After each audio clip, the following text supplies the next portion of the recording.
नमस्कार दोस्तों, आप सबने जरूर महिलाओं को चिता के रूप में बनकर आंदोलन करते हुए वीडियो जरूर देखा होगा। हम उसके बारे में बात करते हैं। इस आंदोलन को चिता आंदोलन कहा गया, जिसका मुख्य थीम न्याय दो या मौत दो रखा गया।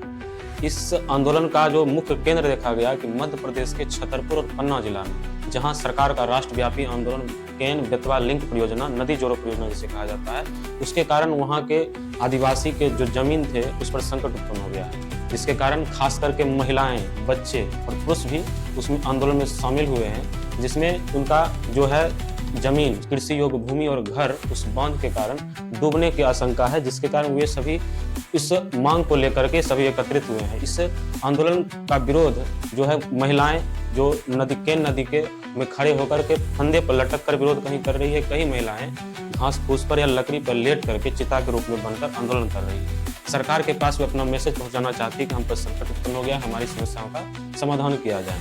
इसमें जो खास करके आदिवासी का जो पूरा जो जीवन होता है वो जल जंगल जमीन पर टिका होता है, उसी पर वे आश्रित होते हैं। यदि उनसे यह जल जंगल जमीन का हक छीन लिया जाएगा तो वे और दूसरी चीज पर अपना जीवन व्यतीत करने में बहुत समय लग सकता है। इसीलिए सरकार को भी इस पर ध्यान देना चाहिए। इस आंदोलन का जो मुख्य नेता है अमित भटनागर, उनका भी कहना है कि सरकार हमारी मांगों को नहीं सुन रही है या वहाँ के स्थानीय प्रशासन के द्वारा हमारी मांगों का अनदेखा किया जा रहा है, जिसके कारण हम आंदोलन करने पर मजबूर हो चुके हैं।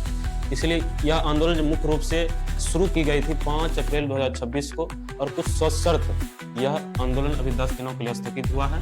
फिर अगर सरकार के द्वारा या स्थानीय प्रशासन के द्वारा उनकी मांगों को अनदेखा किया जाता है तो उनका कहना है कि यह आंदोलन जो महा आंदोलन के रूप में महाआंदोलन का रूप ले सकती है। इसलिए दूसरा कारण यह भी है कि उस नदी के अंतर्गत एक बांध बनाया जा रहा है, दोधन बांध, जो पन्ना टाइगर रिजर्व के अंदर है।